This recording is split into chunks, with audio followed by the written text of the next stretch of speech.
Welcome, everyone, to the Over Under Movies podcast, where we take a prominent figure or franchise in the world of filmmaking and ask the simple question, are they overrated or are they underrated? My name is Jason Gong, joined as always by my co-host, DeAngelis. And on today's pod, we're talking about Starship Troopers. Starship Troopers is the story of a group of high school friends who graduate and join the military in space. Whoa. Where they fight alien bugs. We're shooting bugs today, Jason. But before we get into the meat of this episode, we want to remind everyone to check out our YouTube channel and our other podcast links. You can find us on Spotify, Apple Podcast, wherever you get your pods. And you can check out our Instagram, TikTok, wherever else you get your daily dose of dopamine. We also have a Discord server and a Patreon page. You can check out all those links in the description to this episode. So, Starship Troopers. It's about friendship. It's about patriotism. It's about killing. More than anything, Jason, this is a movie about family, as Vin Diesel would say. No, this is a great movie by Paul Verhoeven, part of his trilogy of films about authoritarianism. That's right. Along with Total Recall and RoboCop. Three very classic and beloved science fiction films that explore those themes. This is probably the least well-known one, I would say. I think everyone kind of has heard of this movie, but not everyone has seen it, and not everyone gets it. Yeah, there's two levels to this movie. There is this is a movie about shooting bugs in space, and it's just action and fun, like dumb fun, watch it on like TBS on a Thursday evening type stuff. And then there's the next level to it. Maybe you can go into that. Sure. So the world of this movie is basically an authoritarian fascist dictatorship, and those are posited as the good guys. So the planet Earth is basically run by the military, and you don't get citizenship unless you join the military, and your entire existence, if you do want citizenship, is to kill bugs. Earth is at war with this alien species that's basically presented in this faceless way, and you listen to the authorities above you and you kill. You are meat for the grinder, as this film would say. And a lot of this movie is actually presented as a war propaganda piece. So you see it from the point of view of a newscast. You see it from the point of view as a recruitment video, an enlisting video, orientation for joining the military. So it's presented that way, but on a deeper level, and not even that deep. It's pretty obvious if you have half a brain, I feel like. That this is a satire on that type of thinking. It is parodying the idea that you should be super willing to go out and die and kill just because people tell you to. And this movie is told from the perspective largely of a group of fresh high school graduates. Yes, that are entering military service. They're all young. They don't really understand much about the world. And you see even up front in their high school, they're being taught that this is the way to live. This society is the only way that works. The movie opens, or at least you are first introduced to these characters. They're in their classroom and their teacher is saying, okay, we covered the failure of democracy last week. The very important lesson, violence solves all problems. That's right. There's one character that says, I don't think violence solves every problem. And the teacher's like, let's ask Nagasaki. Yeah, let's ask Hiroshima and Nagasaki. Yeah. This film is actually based on a 1959 novel of the same name by Robert A. Heinlein, and that book is a straightforward sort of military fascist propaganda piece. This author comes from a military family. I think he said that his family has served in every war since 1776. So this is a way of life for him. That's pretty hilarious that Verhoeven takes that and just repackages it as a total satire. Yeah, basically Verhoeven takes that and flips it completely on its head. He makes fun of the book's position, basically, which is a really interesting thing to do. But part of the reason this is a good movie for us to talk about as overrated versus underrated is that this is a movie that was completely misunderstood when it came out. A lot of critics did not view this as a satire. They thought that this movie was dangerous because it's got a lot of qualities to it that make it accessible to younger audiences. You know, it's very like action packed science fiction. It's kind of like Star Wars in a sense, with just more guns. You know, this movie is very violent. There's a lot of like chunks and like blood and all sorts of stuff. A lot of critics interpreted this as not a satire, is this like a pro-fascism movie. Just a pro-fascism movie coming out in America in 1997. So an editorial in the Washington Post described the film as pro-fascist, made, directed, and written by Nazis, which is insane. Yeah, which is absurd. This is Paul Verhoeven, is a Danish filmmaker, so he's not American. I believe he was alive during World War II, and his country was occupied by Nazis. He is very much an anti-Nazi director. And it's crazy because this is the other two movies that I had mentioned that are similar to this, Total Recall and RoboCop. This is the last one that came out. So like they had the precedent of like what this guy was into when it came to movies. But I think, you know, critics probably didn't get the full scope of those films either. And they looked at this in such a surface way. So basically we follow this group of high school friends.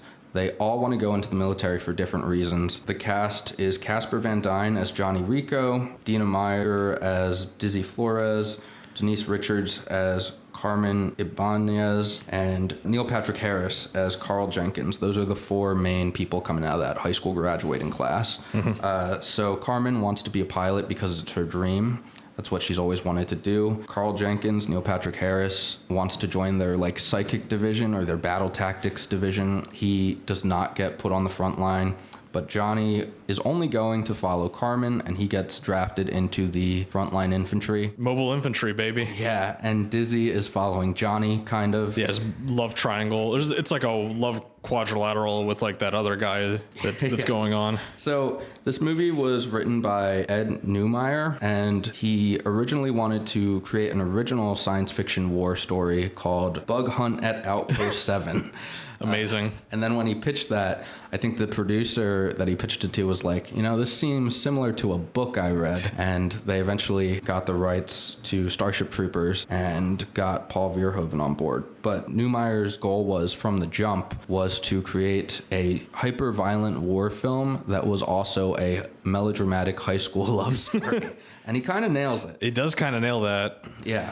It's kind of like one of the best parts of the movie is that all of these characters are like idiots. They have like no idea what they're doing. Johnny Rico, I mean, he's not like the hero of the story. He's the protagonist. Oh, yeah.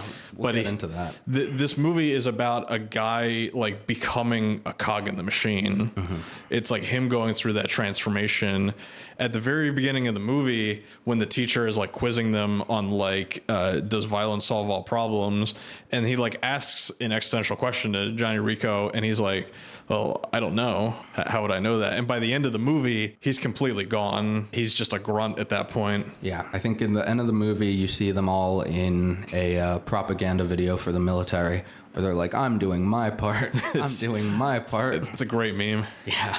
So one of the criticisms of this film is that the cast is like not that good, at least the main characters. There's a lot of like Beverly Hills 90210 actors. Like they're just not good at acting. Right. That's what a lot of the critics were saying at the time. But then there's this reinterpretation that was on purpose, and you just kind of want them to be these good-looking but ultimately forgettable people. Do you think the acting was like actually bad in this? It's tough to say because all of these actors, we haven't really seen much outside Neil Patrick Harris. We haven't really seen much of them like since this. I'm pretty sure Casper Van Dien is like a podcaster now. So if you want to come on the podcast, Casper, yeah, that'd be cool. Shoot us an email. We'll get you on the pod. We'll talk about the Starship Troopers sequels. Yeah. I mean, I'm going to say that Casper Van Dien was not doing a bad job acting in this. I think he was perfectly fine. I think the role called for exactly what he was doing, and it reminds me kind of like Sam Worthington in Avatar, except you have to have him go the opposite direction. So in Avatar, you have the guy who joins up with the military and becomes a grunt, and he breaks free of the mindset, right? And this is fully the opposite direction. Yeah, and I mean, this side of it, we almost never see in movies because generally speaking, when you're writing a film, you want to write the story that is breaking the cycle. And in this movie, you are not seeing them break the cycle. You are seeing the continuation of the cycle. You're just watching it from like a specific character's point of view. I mean, they could have just picked any like random soldier and told the story of like how that person became indoctrinated in the system. Yeah, and he goes through this like quote unquote heroic journey, and he becomes higher and higher up in the military. Yeah, he's constantly getting promoted because the person above him is dying in battle. Yeah, so you see that in this world, it's treated as like this coming of age thing, and him learning about himself and how he's actually a really good soldier. But then you contrast that with what's actually happening, which is that, yeah, everyone around him is dying, so he keeps getting promoted. I think it's a really fascinating look at sort of what the military hero archetype is. In a lot of ways, I feel like this is a movie that is perfect for like our generation and like the younger generations below us, because I feel like anyone that's like 30 and under right now is pretty like anti-military largely and like anti-war. And this is very much a movie that like satirizes like the military industrial complex. Yeah. And the idea that like we always need to find an enemy to fight. We need to find like others so we can like roll out the soldiers, roll out the propaganda, all that stuff. So to speak to that, like, I think you're right. Our generation is going to be more receptive to this film and be able to identify its satirical elements better. When this came out in 1997, I mean, that's before a major event. Yeah, it's pre 9/11, which is interesting. Like, imagine this movie came out in like 2002. Oh my God.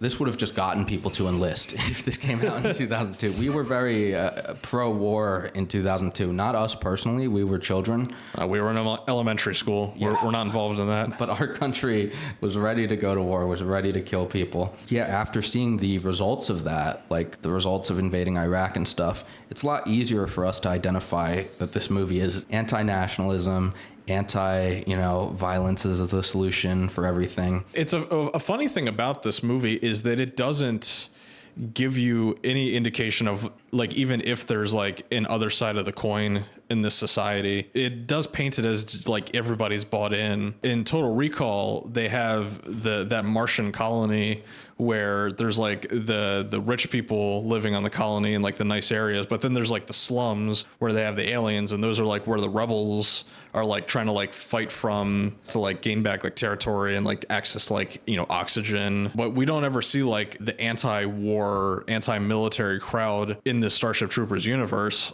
I'm sure they exist, but well, I'm not so sure they exist. That's not the story that this movie's trying to tell. So the writer and Paul Verhoeven both kind of said that this is going to be a world that works and is a military dictatorship. So the writer said, you want a world that works? Okay, we'll show you one. And it really does work. It happens to be a military dictatorship, but it works. That was the original rhythm I was trying to play with, just to sort of mess with the audiences.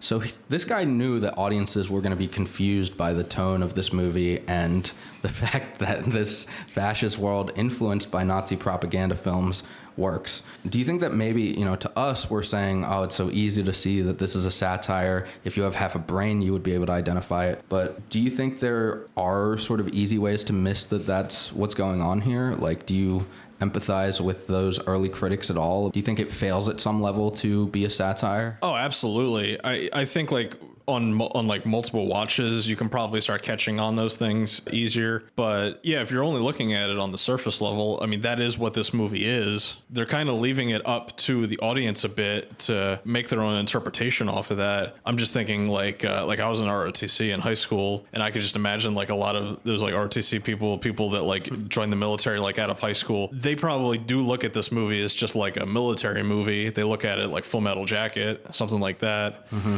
They're not thinking of like the deeper context of like this is like satirizing the military industrial complex and like us like invading other worlds and just like trying to get into wars with like civilizations that aren't actually trying to pick fights with us. Yeah. So I actually wrote in my questions here, it just says, Dylan, you were in ROTC in high school. Oh no. Was it like this? Yeah, I mean, definitely. I mean, that's just kind of how the military is. It's very like rah, like insular like that. I mean, the military is also like super gay, which is something that they do a good job at depicting in this movie. We've got some open area shower scenes with both men and women in it. It's very progressive. Yep. Very progressive authoritarian state they have here where they bring all the men and women together. I actually like that shower scene where all of the new cadets are talking about like what they want to do as their real jobs once they finish like their service. And then we get to watch each and every one of those people get murdered one by one. Yeah, I listened to that scene again today. I was listening to a podcast about this movie. You hear them just telling you their hopes and dreams, and it's really tragic. They're all like 18 years old. One of them's like, this is going to pay for my college. This is a world where one of them says, I want to have a baby, and you can't get a license to do that unless you serve in the military. So that tells you a lot about the world that they're living in, and that they've all just fully accepted it. And they think that they're going to join the military, do their service, and then get to go out and follow their real dreams. And it does not happen for these characters. Yeah, it's tragic. I mean, the whole movie is tragic, like watching over. I've watched this movie like 4 or 5 times at this point. I'm a big fan of Red Letter Media. It's like one of like my biggest inspirations in doing like movie content creation stuff. Those guys love this movie. They love Verhoeven in general, but they really love this movie because, yeah, it really cuts to the core of like these like young, impressionable people in this world, and they're just cogs in the machine. You come out of the other end of this movie like depressed almost. There's no like feeling of accomplishment, and that's before you get into the reveals that like this war versus the bugs is probably our doing. Yeah, which is similar to Ender's Game, which is another story that we were talking about, possibly doing an episode on. I mean, it's very similar, except Ender's Game is sort of a story that explores the same things, but in a very serious way, where you're meant to try and think about like the fact that the bugs are also sentient creatures, and that you are sending young people. In Ender's Game, Ender is like a kid, right? He's like 12 years old. Yeah, the crux of that story is that they're trying to like basically like breed like the ultimate military general to win this war for them. And so, yeah, there's like a space camp basically where they're like trying to like train up generals. Yep. And Ender is like, he's like the chosen one character basically. And Ender goes through this journey, and like in this film, the quote unquote heroes do end up winning a major victory against the bugs, as does Ender in Ender's Game. But Ender is kind of horrified when he realizes like what's actually going on, whereas these characters cheer when they learn that the bugs have the emotion of fear. Yeah, because the bugs for the entirety of this film are just painted as like mindless grunts. I like the design of the bugs. They're very like, they're big. You know, we recently talked about Edge of Tomorrow in another episode, and those aliens are much more like sci-fi looking and like futuristic. In Starship Troopers, they just look like big bugs. They got big teeth, big claws. This movie's super fucking violent. Yeah. Like when they like grab the cameraman and they just like cut him in half, and it's like blood and guts are just like spewing everywhere. Yeah, this is definitely like a lost art form in terms of on-screen violence, and we can talk about the effects a little bit. Like you said, the aliens are fantastic. The guns and explosions all look cool, but it is very in-your-face violence. Like, you're supposed to feel it, and it's not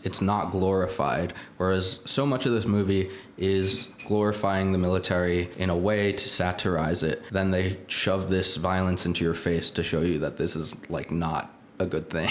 Yeah, like a bit that you see repeatedly in this movie is all of the older people in the military that are like not in infantry anymore. All of them are like either missing limbs, or they're like blinded, or like they have some sort of like lasting physical injuries, and they're just rolling with it still. They've like never wavered at all in their loyalty to the machine. But the whole thing looks great. Like, Verhoeven's always been good at getting people that can make props and puppets and things like that. I think he teamed up with Phil Tippett for this, who he worked with, I think, on RoboCop and I think on Total Recall. Phil Tippett also did some of the work on the Jurassic Park dinosaurs, so it's like they got like the best of the best to. Yeah, in this movie, it came out in '97, so like right in that spot where we're starting to see more CGI. CGI is definitely a thing in movies, but like, it doesn't always look great. Mm-hmm. And I think the elements of this movie that are CGI, you don't notice them too much. And, you know, good use of like creature effects and like practical stuff to a lot of squibs. I mean, the squib budget on this movie. Yeah, because there's so much blood. Yeah, the blood bags. A piece of trivia about the props from this movie: the armor that the soldiers wear in this movie was reused in Firefly, which I know you've seen, and Power Rangers Lost Galaxy, so it made its way all the way down. Incredible. I can't even, like, I'm trying to think of like the armor off the top of my head. I have no idea. Gray. It's just the gray armor and like a classic military cap type of thing. Yeah. Does this movie feel like a video game at all to you? Like it has kind of like a video game quality when it comes to just like the battle rifles. They kind of look like the rifle used in Halo. Mm-hmm. Where like you're just like spraying into like a bunch of like aliens. It almost has that effect like when you're watching it, like you're watching a video game play out. Yeah, I think so. Especially in that first battle where they touch down and they get like completely wiped out. I don't know if they ever did like I think they did do some first person camera work because the cameraman was there, the in-universe newscaster cameraman was there, so you do get that first person point of view of running around with the soldiers on the field. And then you're right, like just the way they're firing guns and reloading, it's all very Halo 2 or even Call of Duty. And obviously like those like, you know, first person shooter games, those are also like vital in like pulling people into like wanting to join the military when they get out of school. Yeah.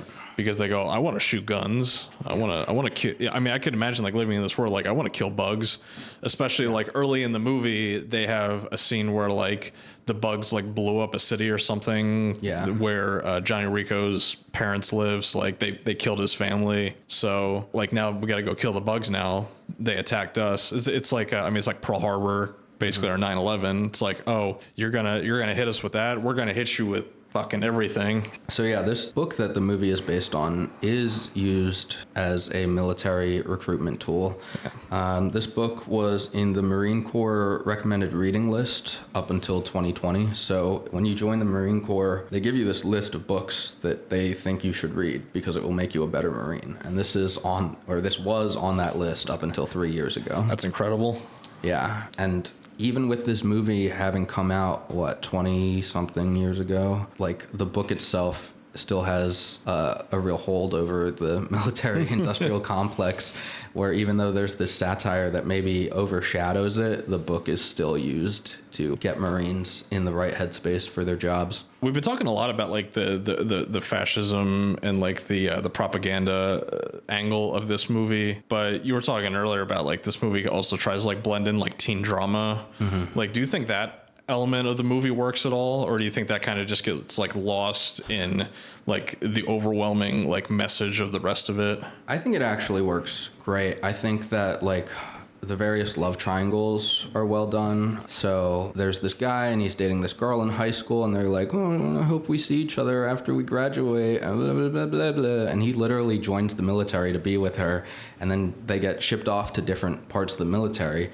And she breaks up with him like while they're still both in training camp. So it's tragic for him, but this other girl has followed him. And then eventually, after many battles together, they get together. And then spoilers, she dies. And so it's like you sort of balance this coming of age story about young people growing up with a story of military indoctrination, or if you want to look at it the other way, heroic triumphs of a group of military friends. But either way, you know, they're balancing that teen drama with this war film in a way that I think works on a lot of different levels. I actually had a question for you. So you dated 2 women in ROTC in high school. Would you compare that to this movie, your experiences with that? Dating military people? Yeah. I mean, I can't speak on it like a ton here. We can cut all this out. You know, I mean, I don't think there's like tons of like parallels between it. I mean, yeah, military families are definitely a thing, and like getting split up from like a military spouse is, you know, it's difficult. I know that like, you know, cheating is like a big thing, especially when it comes to like, you know, I mean, it's similar like any like long distance relationship, I guess. Like, it's just, it is how it is, you know. And in this movie, Carmen, you know, she starts like seeing the other guy that's like her like pilot, that's training her, and it's because like they're together every day, and that's just kind of how it works out. This movie is very tragic in that you've got this love quadrilateral, and you've got the two sides. You've got Diz and Johnny Rico, and then you've got Carmen the pilot guy, those are the correct couples. And then then Diz and the pilot guy get killed, spoilers, and then Carmen and Johnny Rico are together again at the end of the movie, and you feel fucking awful about it as a viewer. You're like, no, this is wrong.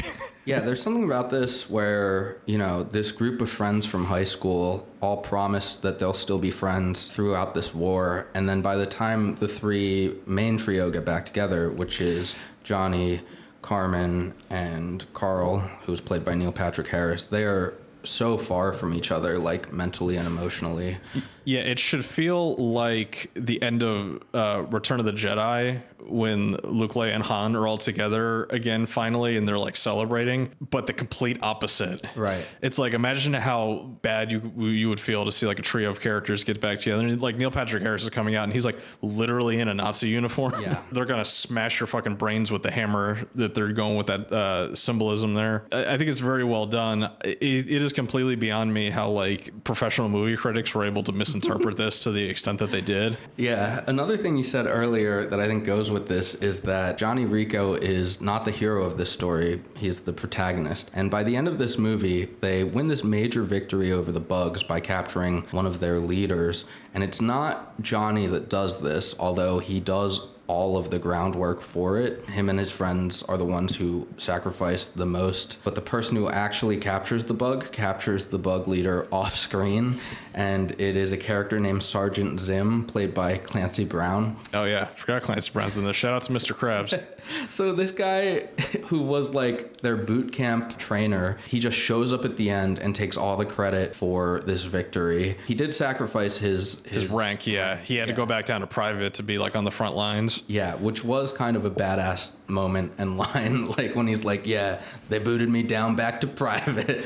But at the same time, like, this is just a guy who has been for the last X amount of years sending people to their deaths. And then in this moment, he gets to show up and be the quote unquote real hero of the story. Yeah, and that character, I don't even think he's in like the back half of the movie otherwise. No. Like, he's not really a character. He just shows up again and takes all the credit. It's amazing. And then all of the characters that we've been following, they're all okay with it and they love him and they cheer for him. It's very interesting, this movie. I love it so much. Yeah, so I'm guessing you did some research into the sequels of this movie, right? Because is there 4 movies total? I think there's 3 straight to DVD sequels. I could be wrong. But yeah, Casper Van Dien comes back for like 1 or 2 of them. I haven't watched them, but some of them seem to go in interesting directions. There's one that posits that the bug leader that they captured at the end actually wanted to be captured so that it could learn more about the humans. Sow chaos from within, similar to like Loki in the first Avengers movie. And, you know, Johnny Rico is coming back as like a commanding officer and things like that. And I believe that Ed Neumeyer wrote 2 or 3 of the sequel films'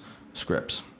Yeah, because I think Verhoeven was interested in coming back for a sequel. He didn't. Because you could imagine that the natural progression of this story would be, well, maybe Johnny Rico doesn't like snap out of it in this movie, but you do that in one of the sequels. So a good example of somebody snapping out of it like later in the series would be like Prince Zuko in Avatar: The Last Airbender. He was painted as like the straight antagonist, and then he later becomes part of the team. He becomes like a literal good guy by the end of that series. That would be a cool progression to go with the Johnny Rico character, is that maybe he's the spark that like starts to flip everything on its head. You know, you take like the greatest like military general in the bug war, and if he turns, maybe that like turns a bunch of like people under him to start like rethinking like the military industrial complex they have here. I'm guessing that's not the direction the sequels went in. I don't think so. I think the sequels, well, not all of them, but I think for the most part they try and maintain the more satire-sided way of presenting the story. So like what you're positing would mean that the criticisms of fascist government that Starship Troopers has would stop being satire and start being like text. It wouldn't be subtext. It would just be the text. And I don't think that's something that the writer is interested in. Yeah, I think that might just be like a weakness of like satirical films in general, is that I don't think they lend themselves well to sequels. Yeah. Because it feels like an effect that like will wear off like after like a second movie or like a third movie. I think of like Mel Brooks movies He doesn't really like do sequels to his films. Like if he did a Spaceballs 2, it probably wouldn't land as well as like the original Spaceballs did, even if he was just like satirizing like the prequels or something like that. Right.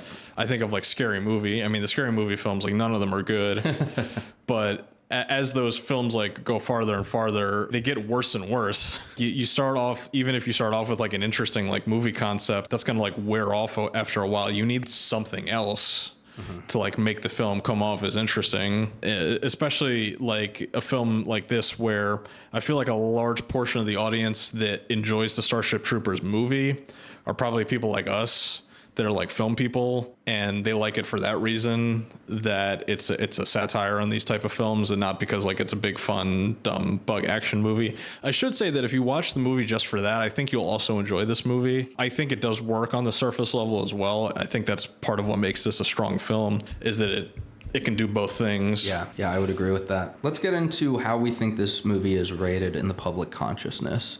On a scale of 1 to 10, our perfect rating system, where do you think this lands? I think this is like a 5. Yeah, I would say it's about a 5 too. I think a lot of people still don't really know that it's a satire, even people who have seen it. And then I think there's a ton of people who haven't seen it. Yeah, they just think it's a big dumb action movie. Yeah, like I'd be curious, like I mean, you know, like more like film people than I do. Like if you just like ask like those people like, hey, do you know Starship Troopers? Like, what do you think of it? Is it a movie that like interests you? They probably just think this is like a big dumb like space movie with like bugs. Yeah, I just saw some of my film friends and I was like, I gotta go home. I'm doing a podcast about Starship Troopers, and they were like, what is that? Yeah, they're probably like, why? Yeah. So yeah, I think we can both land on a 5, so good. I think it's fair. You would recommend this movie to people though, right? Yeah, I gave this a 4 or 4.5 stars on Letterboxd. I really like this movie, and the more I've been thinking about it and researching it for this podcast, like it makes me like it even more.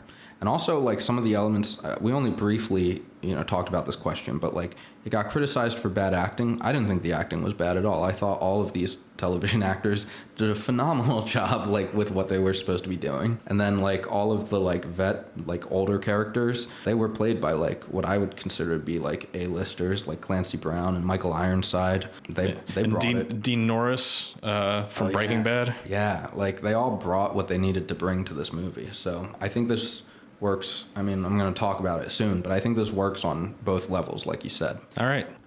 So, Dylan, you have the job of arguing that this is an overrated. All right. So the main argument for this movie being overrated is that, it's just not that very good. This is a movie that most people that have seen it have probably seen it as like a random movie that's on TBS or TNT or something like that. And it just looks like a big dumb action movie. And despite the fact that like we're able to like analyze this film for like the deeper messaging that it has, clearly that's not how like the film like worked out to be. I'm curious, do you have the box office numbers for this film in front of you? I do. So this movie had a budget of $105 million. Its box office was $54.8 million domestic and $121.2 million worldwide. Yeah. So this movie came out in 1997. 1997 was a loaded year when it came to the box office. Number one movie in 1997, a little film called Titanic. Number 2 was Lost World Jurassic Park. Number 3 was Men in Black. Number 4 was Tomorrow Never Dies, Air Force One, Fifth Element. This movie did not even crack the top 15, I think, in box office for 1997. It's a movie that nobody remembered from that time. The only people that remember this movie are film nerd people that recognize it as this like biting like satire, but that's it. It's not in the public consciousness of like anybody else. It's not even in the public consciousness of like Paul Verhoeven. Paul Verhoeven has been like open about the fact that like he kind of hates that his film legacy is these like big budget like science fiction films that he did in like the 80s and 90s, and like he's done like tons of other movies. I mean, we considered doing a Paul Verhoeven episode, and then we like looked at his IMDb and we're like, fuck, this guy's done a ton of movies. We still can. And the fact that like Starship Troopers is like one of his like lasting legacy movies, I know like he's not personally happy about. I have a quote that says this is one of his favorite of his own films. Yeah, listen, I'm sure he likes it, and I'm sure like he made a good bit of money himself from doing this. But like the film on its own just like I just don't think it holds up for like anybody like outside of like people that would like listen to this podcast. I do agree in a sense that the acting isn't very good. I think these characters are all like fairly forgettable. I think the movie suffers in that regard, that the core concept is really, really interesting. And then you're telling a story about a bunch of characters that aren't particularly interesting. And I think it struggles a little bit for that because you don't feel invested in them. You kind of hate the characters in a sense. Like Johnny Rico kind of sucks. Carmen just seems like a ditz. Like Carmen's a weird character because she's like, it's supposed to be this like genius pilot, but like Denise Richards just acts like an airhead the entire movie. It's very strange. I think that's intentional directing and casting, and they're she's supposed to be an 18, 19-year-old girl. Like, they're not supposed to be out here winning wars for people, but they're forced into that position. Well, listen, I mean, we've definitely seen movies depicting like young adult geniuses and like people's superpowers and stuff like that. I mean, like just like Star Wars, I guess. You know, it's like people the same age. It's a very difficult movie to analyze when it comes to like the movie criticism writ large. But I think if I had to fall on one side of it, I would fall on the overrated side of it, because it's a movie that people just don't even think about. It's a movie that you have to like remind people that it even exists. And it's interesting that in this time period of like, they want to reboot and remake everything, this IP seems like it would be ripe for a reboot. Maybe you have it in your notes. Have they looked into doing any like Starship Troopers reboots or anything like that? Or is this like a dead franchise basically? Well, I mean, they're still churning out those straight-to-DVD sequels, so this franchise is alive. When did the last one come out? I don't know. You're it's not my notes. Yeah, no. But, you know, if this movie came out in 97 and they have like 4 straight-to-DVD sequels, I'm sure it couldn't have been too long ago. Okay, is that it for your overrated argument? Mm-hmm. Cool. Well, underrated's pretty easy for this. Like, just the fact that it was so widely misinterpreted by critics and even audiences at the time it came out means that its critical score is going to be lower than it should be. I think we can agree that critics missed the mark initially, and that we know more than them because we're smarter, better. Better at talking about movies. Yeah, listen, it's tough. It's tough being smarter than movie critics, but what are you going to do? It's tough, but luckily we're here now for audiences. If you want good film analysis, we're right here. Yeah, and shout out to anybody listening to this podcast. That means you're smarter too. Yeah, you guys are actually the smartest. So thank you so much. I think even though it was widely misinterpreted, like you said earlier, it works even when it's misinterpreted. Like, this movie's an awesome, badass war movie if you're just watching it for that reason. It is fun to see the quote-unquote good guys go and just indiscriminately spray bullets at the quote-unquote bad guys and win a major victory in this war for the good of humanity. There is something about that feels so simple and easy to digest that it is just a fun watch. And you cheer when the heroes do good things and make major wins, and you feel sad when they die. Like, you go through the feelings of a good war movie when you're watching this, even if you are not paying attention to the fact that it is telling you that war is bad. Listen, every 18-year-old in their heart of hearts has a portion of them that just wants to murder aliens indiscriminately. I mean, think about how many people played Halo in high school. Like, okay, maybe that's not going to click with our audience if you're younger than us. I don't know. But everyone I know... What do kids play these days? Think about how much fun the kids have on Fortnite and Roblox. They love killing... Minecraft people? Yeah, the creepers in Minecraft. The Ender Dragon? You kill that? I don't know. I don't know.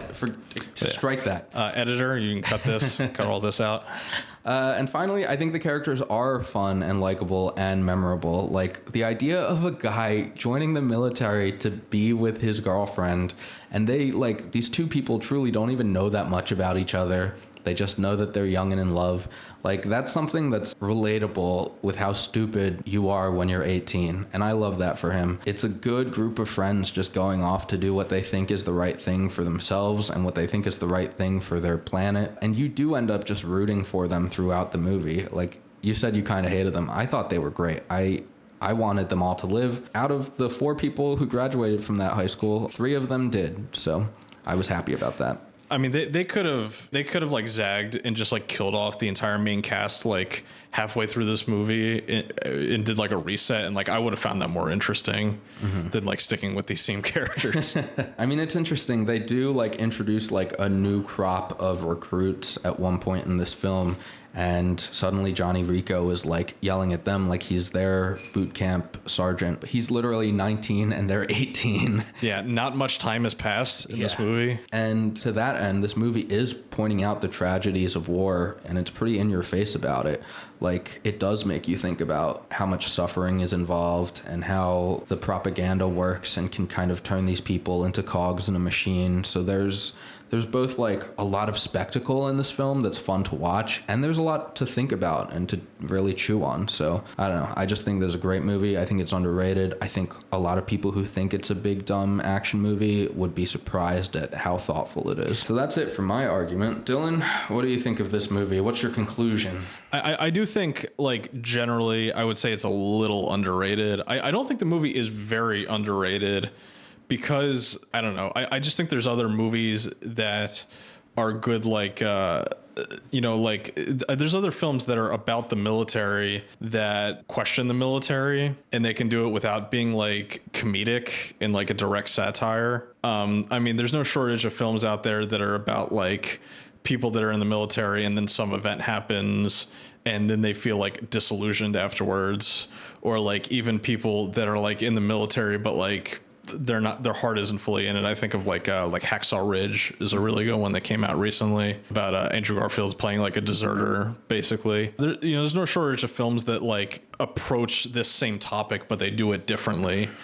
This is a unique movie in that it's going like the fascist propaganda route, almost like putting the burden on the audience to like understand that it's a satire, and that like if that doesn't click, if that doesn't work, then like you're kind of screwed, because then you have the situation where like a bunch of movie critics think that you're creating like a fascist propaganda piece. So it's a tightrope that they had to walk with this film, and they did not walk it perfectly, but they walked it pretty well. I think well enough that people like us all these years later look at it like fondly as like a movie that, yeah, it's good. It's a good movie. Yeah, I would agree with that. I think you're right. It's imperfect in its attempt to satirize this particular story, but I also think that what they do manage to pull off is like quite commendable. The more I've been reading about this movie, the more I enjoy it, and the more I wish more of my friends would watch it. So definitely a recommend from me. Definitely, I think it's underrated. Yeah, definitely check it out. Like if you're interested in doing like a double feature or a triple feature, this is like in our bug killing movie trilogy we were talking about between this, Edge of Tomorrow, and Ender's Game. Yeah, and we have not watched Ender's Game. We've not seen Ender's Game. We've read it. They call it the trilogy of authoritarian governance between Verhoeven's three films of Starship Troopers, RoboCop, and Total Recall. So this can fit into a lot of fun trilogies you can watch. some good movie nights for you guys to check out. That's going to be it for this one, guys. Let us know in the comments. Did we get it right? What are some topics you'd like to see for future episodes? Make sure to leave a like on this episode and consider supporting the show by checking out our Patreon page. For myself, for Dylan, we'll catch you guys next week on the Over Under podcast. See you at the movies. See you guys.